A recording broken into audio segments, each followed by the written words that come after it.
My name is Natalia Garcia. I am a registered dietitian for Your Choice Health Plan, and I'm super excited to bring you the topic of kidney health series. This is a three-part series. Just be sure that as you're joining, and this is also in the chat, to leave all questions to be answered at the end. I've saved time to be able to do so. So you can type them into the chat box as you see my information on my slides or as I speak about something, and I will be sure to answer any questions that we have at the end. So I just wanted to make sure you are aware of that. I see somebody else joining. Welcome, welcome to Kidney Health Series. Part 1 is today. Next Tuesday, we'll have part 2, and then the following Tuesday, part 3. So super excited to have you here. And just as a reminder, type in your questions in the chat. I will answer them at the end. So now that most people are here, I am going to be popping in and out of the presentation. And I hope that I can serve you today in bringing awareness to your food uh, and choices, lifestyle choices, and also habits. We're going to talk about very specific things today. So I'm going to go ahead and get started and share my screen. And like I said, I'll be coming in and out of my slides because I feel sometimes there's a lot of value when I explain things without the slides. So just hold on one second while I share my screen. And if you don't know me, I am a dietitian and I love food and I love helping people how to feel healthy and have their health in range. And with this kidney series, I'm super excited to talk to you about what you can do to be able to really feel well, and also if your kidney markers in your blood work have been identified in a way that you are concerned, that you can do something that is really practical for you to do in terms of choices and lifestyle. So today we're going to talk about very specific things, and as I mentioned, this is a three-part series. So what you will learn today is what your kidneys do for you and what they need for pretty much optimal health and function. So today you will learn the basic kidney functions. A lot of us, I feel, we don't know a lot what our body does for us. So we don't know what our lungs do for us. Sometimes we don't think about what our gut does for us. And of course, digestion and absorption, you guys know that.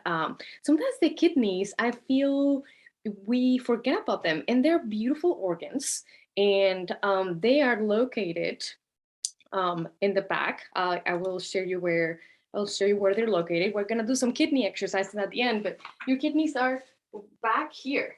And I feel sometimes we don't think about where these kidneys are in our body. So I want you to acknowledge all of your body and knowing that you have awesome organs doing amazing things for you, and that their health is crucial for your health, not just for your blood work to look right, but just for you to feel well, because these beautiful organs do a lot for you.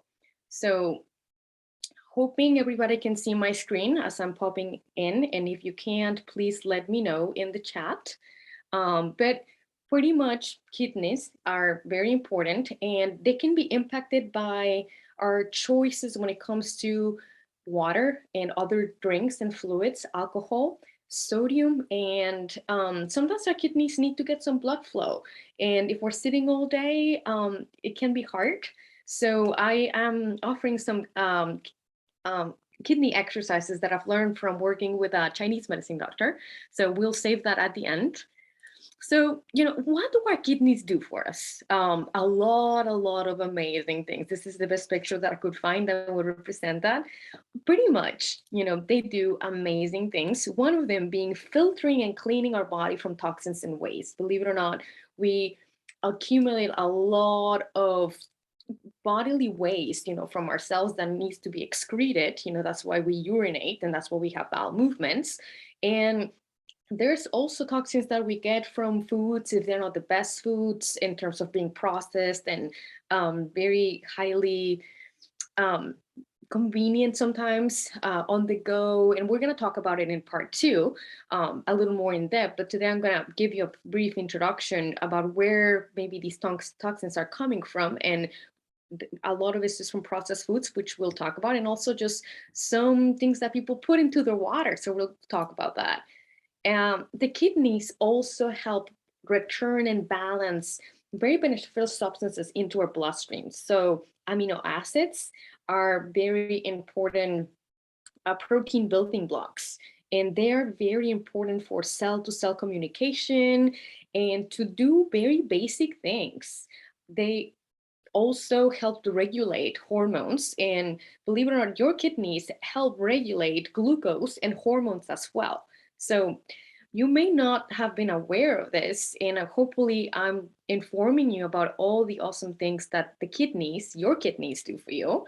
And another very important part of the kidney's role in your body is maintaining salts, minerals, and water balance. So, when you drink water or whatever it is that you drink, and, we usually don't think about what happens with that water, but it's our kidneys that really, really help our body have that balance with what we consume fluid wise and also food wise, and as that gets excreted and everything balanced. So very interesting facts. And believe it or not, the kidneys are also super powerful chemical factory in terms that they make hormones that play vital role in our health. So I bet you didn't know that. And just here again to bring you awareness in terms of what your kidneys do for you and what you can do to have healthy kidneys.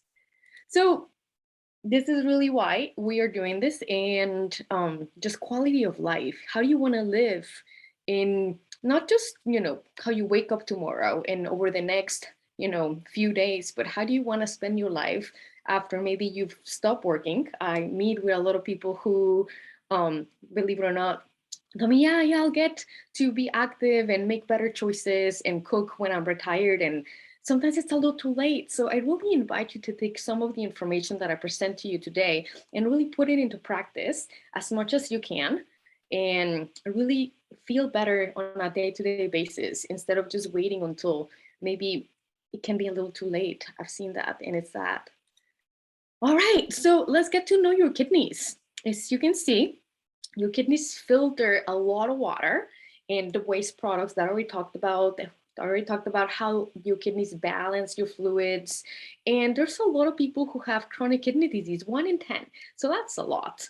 And it usually happens because it goes undetected. And that's why you have blood work. Your health plan does an amazing panel, and I will talk about some of that. But it's important for you to know that if your blood pressure is high, then maybe paying attention to the kidneys is something that needs to be done. And believe it or not, your kidneys activate vitamin D for healthy bones. Who would know that, right? Vitamin D is awesome. And if our kidneys aren't working right, then, how are we going to get vitamin D to do its job? And vitamin D does many things. But as you can see, we're all connected. I feel sometimes we don't feel like these little organs do much for us, but they really do. So it's something that can be prevented. And if you already have your markers in your blood work showing that something's off, it can be addressed. This is not like, okay, your kidneys show that they are declining in function and there's nothing you can do. There's a lot that you can do. And that's why we're doing this series. So when does kidney disease occur? I know that's like unfortunately, kidney that is really not feeling well. So, why does this happen? It happens due to many different things, but pretty much the kidneys lose their ability to just um, excrete everything that should be excreted, and that just accumulates, so that makes it very difficult for us to be healthy and other organs to be healthy. And believe it or not, this loss of function happens over time, and sometimes it's too late. So if you look at your blood work, which we'll go over, and you see some markers that are off on the kidney's health, this is the time to really act. And again, your kidneys are very important very small organs, but what happens when they start to fail is that there's accumulation of the fluids and the minerals and salts that aren't going really through, and that's where things can get a little complicated. So I'll make sure to share my screen again so that we can go over the blood work. If you're wondering, what is the blood work that I should be looking at, or what are the numbers that I should be looking at? And we're really all connected. It's not just looking at the kidneys, and that's why I have this very specific screen here. And as you know, food and lifestyle habits and choices really impact a lot of our health. So the risk factors are diabetes, high blood pressure, heart disease, smoking, being overweight, obese, mostly abnormal kidney structure. That's really something you really can't do much about, but a lot of the other aspects you can do a lot about, and it's up to you. Working with a lot of people, I usually ask, how willing are you to make different food choices and create different habits so that you can have a life that you can enjoy because you feel well, instead of being not feeling healthy and having certain diagnoses and then feeling that you have to be stuck with this. It really doesn't need to be that way, especially if you do act. So going and talking about your values, what I invite you to look at when you get your blueprint for wellness is looking at the kidney health. We're looking at the GFR. This is the filtration rate of your kidneys of a lot of the things that we've talked about. So this number needs to be above 60. And as you can see, this is just a sample that kind of shows the kidney function being a little deficient, not optimal over the last few years, maybe improved a little bit. And then there's another marker called creatinine, but really we're looking a lot at the filtration rate, and this is the eGFR. So these are the two to look at when you're receiving your blood work, and maybe to ask questions. To your doctor or to myself or anybody who you feel can help you as a dietitian and really food expert. I know a lot about what impacts the body and in which means, and I do my best to really give you alternatives to foods that you like or drinks that may be impacting you. And we'll talk about that more today. But as you can see, when the BMI is a little elevated and there's high blood pressure and the waist circumference is high, it just makes sense that these numbers could be off as well. So I invite you that when you receive your blood work to look at the whole picture, not just at one section, because I really feel sometimes people get hung up or just the cholesterol, and it's not just the cholesterol. Let's look at the whole picture. Maybe that's what flagging, and you would want to look at your fat intake, for example, or your sugar intake. However, your kidneys also have to do with this. So I just thought I would share with you that in terms of when you look at your blood work, again, the GFR, that's the filtration rate. And that is pretty much what dictates if your kidneys are really getting rid of the waste products, the way it should, if it's being efficient or if its function is declining. And as I mentioned, all these conditions tend to promote risk factors for kidney disease. So that's just something to consider. And again, these are the main markers that you would want to look at and be mindful of. If you see patterns, if there's maybe a one time that they were off, could be that something that was off that week that you were consuming, maybe you were not hydrating yourself enough, and that's all right. However, I would encourage you to keep an eye on that and maybe ask your doctor when you have your physical, hey, what do you think about this? And maybe look back and maybe what you did the week before or a few days before that could have impacted that if you have had good markers before that.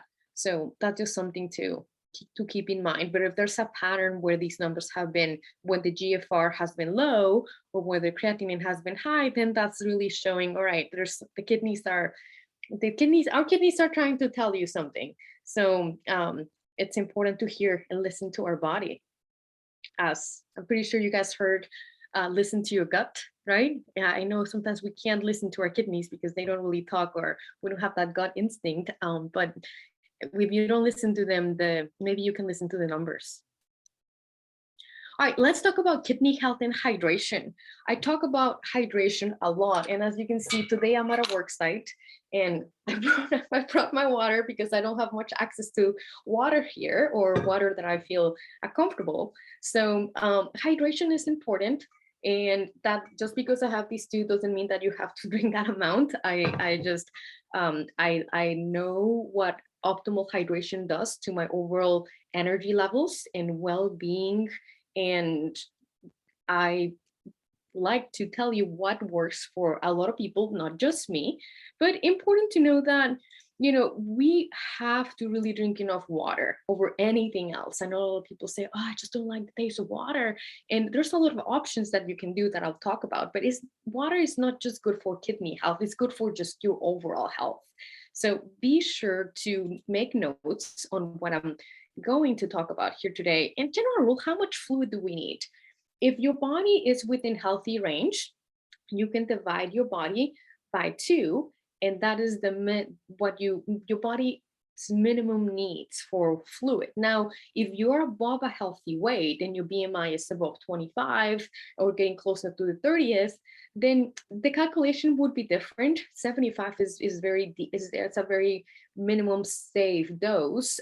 However, you may just need some individualized calculations if your BMI is super, super high, just to make sure that you're meeting your fluid needs. But in the meantime, if your body weight is within healthy range, half of your body weight in ounces is pretty safe, mostly water.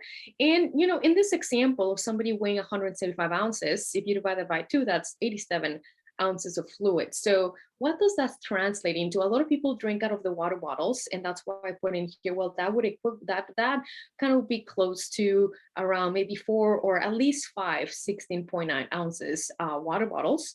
I sometimes have bigger containers because I feel that those water bottles are not big enough and I would be consuming a lot. So I drink out of larger containers. This is a 24. So really, whatever works for you, as long as you're meeting your fluid needs, it's what is important. And like I said, just reach out if you're unsure about how much fluid you should be having. And what next Tuesday, which is part 2, we'll be talking about protein needs and how these impact your kidneys. But also, if you need a plan or you don't know how to get started with this information, do know that you have a benefit of meeting with a dietitian for 5 times without copay. So if you're kind of lost, feel free to reach out. So some of these things do need to be individualized. So feel free to contact me if you have questions. Something that I see a lot of people doing as we shift directions here, we're still talking about hydration, but it's the keto diet. And I just want to bring to everybody's attention that the keto diet, yeah, it's popular. People lose weight on the keto diet. And usually if you cut out sugar, and I'm just going to be very honest with you, if you cut out sugar and if you cut out a lot of processed carbohydrates and just a lot of processed foods, you will lose weight. What a lot of people don't know is what certain diets, especially a very extreme diet like the keto diet, do to certain organs. And this is where I'm here to share with you about, if you're doing the keto diet, hopefully you're doing it right. And also here to educate you about the importance of drinking enough water, because ketosis, believe it or not, if you're doing keto right, most people aren't, and that's right, as long as some of your organs are not being impacted by that. But ketosis has a diuretic effect. What does that mean? Diuresis means a dehydrating effect, pretty much. And dehydration actually causes your heart to pump faster. So if you already have a cardiac condition or you have high blood pressure, do you really want this for you? I would just ask yourself if this is what you want. And also just know that water really carries red blood cells with oxygen, to just all your cells, and water removes toxins and waste from the blood, as we've been talking about. So sufficient hydration can prevent constipation, number one, when people remove, right, a lot of the good carbs, which are like in fruits and vegetables like apples and sweet potatoes and sometimes vegetables, because they restrict themselves so much to the carbohydrate count that sometimes they get super constipated, and then they end up with kidney stones attack at the hospital. So just keep that in mind. If you are following the keto diet, and the reason I'm bringing it up is because a lot of people who I work with are doing it or have done it, and they don't know the impact on their kidneys. So I thought it would be um, appropriate to bring it up in case this is something that you are doing, and knowing how it can impact you. So as we move on, everybody has different fluid and hydration habits. What I'm here to share with you is that you can have a water bottle that tells you when to drink. And I do want to talk about certain drinks like artificial sweeteners and colors. Unfortunately, I know sometimes water is not as tasty as other drinks. However, these then this is just an example of a drops that people put in their water just to make it have flavor. These drops have artificial sweeteners and colors that just add up to the toxic load that impacts your body, not just your kidneys. I mean, your kidneys, of course, because they're filtering these toxins. However, do be mindful about what you put in your body because it will impact not just your weight, but also your kidneys. So just know that water is really best. And again, when you look at labels, you want to look at the ingredients. And we'll talk about that in a slide and as we go on part 2 and part 3. But again, water is best. And what I really recommend and what works for a lot of folks is to really like start up and hydrate with 10 ounces of water, which is really not as much. This is 6 ounces of water, so it would be about this. And when you're sleeping, your body is naturally dehydrated, so that is the opportunity to consume more fluids because your body is in high need. You haven't drink any water for the hours that you slept. Could be 5, could be 6, could be 8, hopefully. But just know that hydrating early is very important because your body takes time to really register that is dehydrated. And by that moment, it's too late. So be sure to hydrate when you wake up and know that water is the best. If you want to add lemon to your water, that would be great. Some people add fruit, and that's great. And usually natural flavorings. Sometimes people add tea, and that's all right. And we would have to sit down and look at what exactly it is that you're adding. But for now, please know that water is best and you don't want artificial colors or sweeteners. And what I really recommend so that you meet your fluid needs, and again, this could be very individualized, but some people really fall behind and they drink a lot of fluid all at once. So what I see a lot of people doing is with the 16.9 water bottles, they'll just down a whole bottle at one sitting because they know, oh, I haven't drank any water and it's already 12 o'clock. So what happens then? That volume of water, because it's really too much for the body to retain and absorb, triggers the ping mechanism. And the individual usually ends up going to the bathroom right away. So that means the body didn't get absorbed and people are constantly going to the bathroom. The way you want to go about hydrating your body so that it absorbs it well and so that we don't super tax the kidneys at that time is drinking maybe about 4 to 6 ounces regularly, like taking just small sips throughout your day.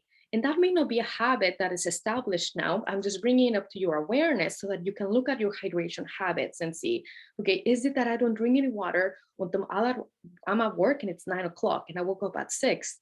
Is there an opportunity for me to drink earlier when I wake up or during my commute, or really set up a time in my calendar so that I know that I have consumed at least 12 ounces from, let's say, 7 or 8 until 10? And everybody's very different about how they go about applying what I say. And there's no one right way, it's whatever works for you. What I've seen people be successful with is having a container, doesn't really matter how big, is whatever works for you, but just kind of maybe sometimes writing times on when they need to drink and then doing a refill. That is really helpful and it keeps people accountable in terms of drinking enough. So hopefully I was clear with that. And as we get going, sometimes people do alarms on their phone. And I mean, this may be possible or not for you, depending on your work setting. But it's just what I have seen be successful for a lot of people when I've been working with them. So let's talk about other things that impact your kidneys. And this is alcohol. And I know it can be a part of our life, or maybe you drink, maybe you don't drink, maybe you only drink on the weekends. And whatever your alcohol habits are, I would love you to understand the impact of drinking alcohol on a regular basis, especially if it's more than one or two drinks. Believe it or not, alcohol has a significant impact in our body, not just the kidneys, but also our livers, our hormones, our digestive tract. So it's not just the calories and it's not just the glucose. That's what a lot of people feel.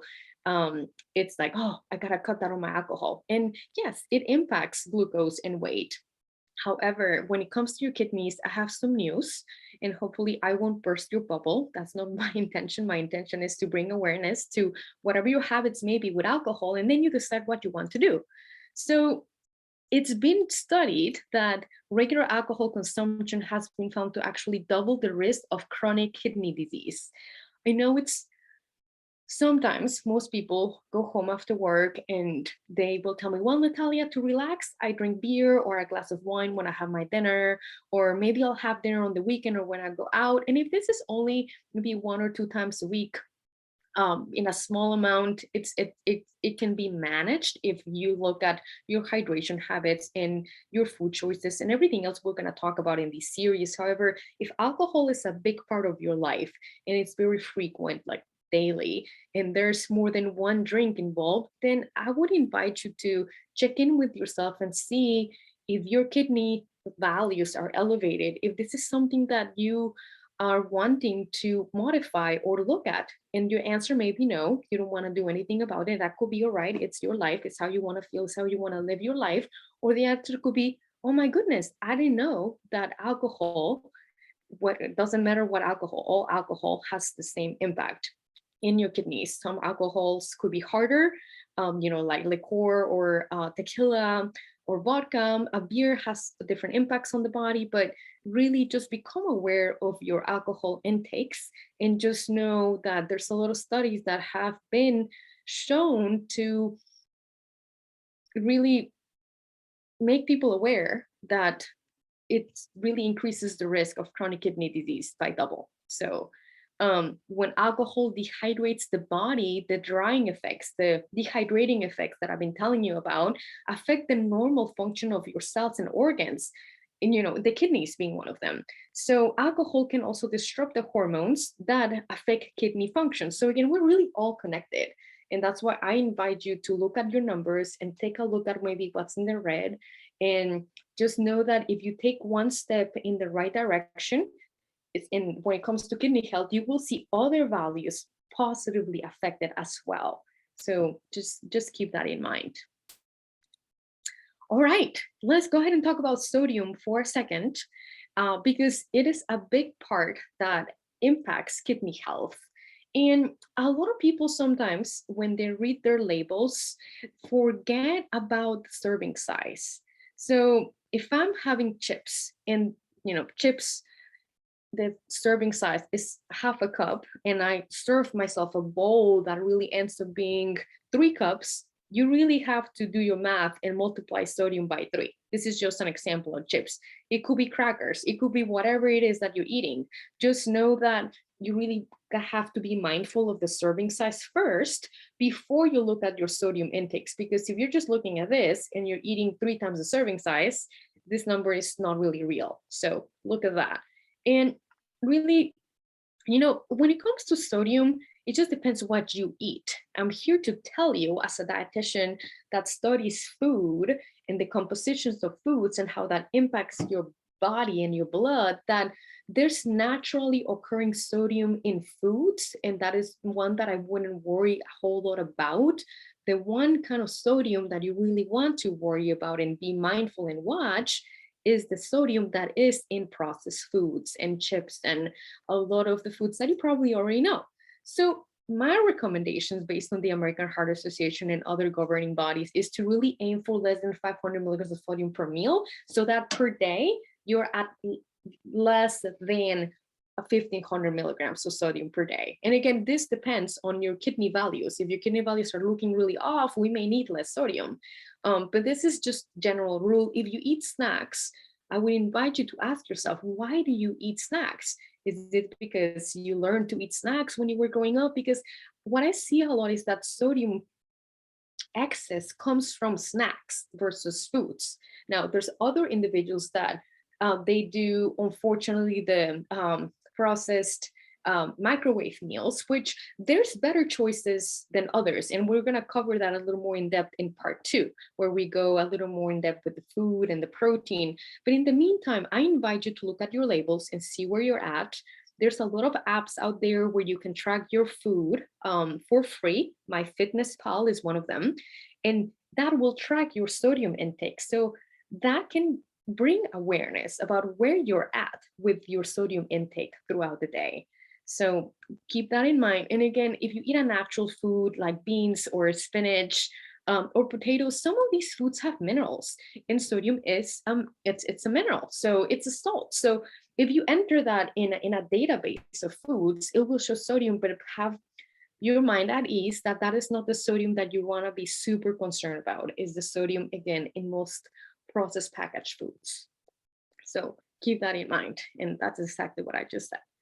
So as we move forward, I do want to talk about the power of eating whole life, promoting foods versus dead foods, processed foods. I know that sounds funny, but it's the best way that I can explain it. And it's the best way that I've seen it make sense to individuals. So hopefully this point you do take across with you, but we want to increase live foods and decrease dead foods. And we'll talk about this a little more in depth, but a lot of people can see me and they say, hey, Natalia, I've dropped 20 pounds because I've stopped eating my cereal or going to McDonald's, and now I have this protein shake. And when we look at the ingredients and what it's made out of, unfortunately, yeah, it has 30 grams of protein, but it has all this other stuff that is really impacting your weight and your kidneys and your hormones and a lot of your body.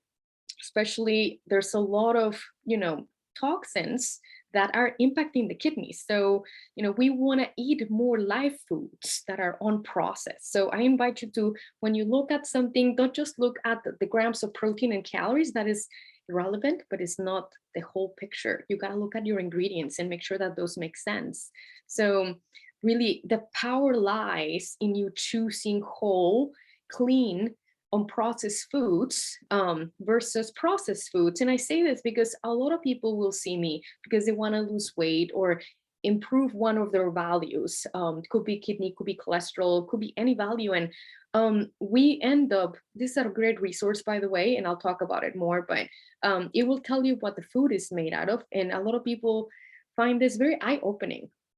So I invite you to look at what you're consuming, where the sodium is coming from, and see if there's something that you would want to modify around that room. So you want to look at your ingredients a good amount, and there's some ingredients that unfortunately have a lot of clinical trials, research that show that they're really not the best for your body overall. All right, so before we finish, I saved some time to tell you about Qigong. This are the Qi. The Qi is the energy, the power of the body. So we want to strengthen the kidney Qi. So I'm going to stand up and show you how you've been sitting for a long time, and so you can bring more circulation to your kidneys. You will want to stand up, and I'm gonna give my back, and you want to locate where your kidneys are, which is just around this area below.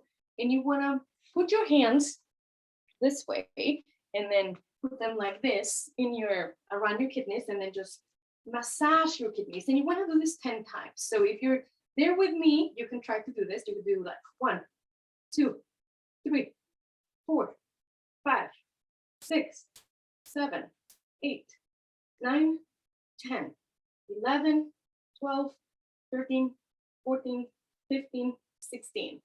So that can be a good start if you've been sitting the entire day, just to bring some circulation and blood flow to your kidneys. That is called Qigong, and it is a source of blood flow and energy to your kidneys, because we are creatures of energy and some of our organs don't get the energy and blood flow. So that's a good way to stimulate the kidneys. So I thought I would share that with you. I learned that from a very cool Chinese medicine doctor. So I'm just passing it along. So before we finish, and I getting close to the Q&A, I just want to share with you what we will cover next time. It is part two. It is what you must know about protein in your kidneys. We're going to talk about animal protein, balancing your protein intakes, plant-based options, and maybe kidney stones and how to prevent them. So this is just some of the content that we will cover. And if you're having a hard time, okay, how do I apply this? I do want to tell you that as a dietitian, I'm not the food police, and that I'm happy to teach you how you can apply, all this. A lot of people just kind of don't know how to apply this. So your helpline is great, and they give you the access to experts like a registered dietitian. It doesn't have to be me, but if you don't know where to start, I help people who have weight struggles, diabetes, high blood pressure, kidney disease, you name it. The list is big. Why? Because I know nutrition has a huge impact in health and a lot of conditions. So if you have questions, I'm here for you. You can have my contact information.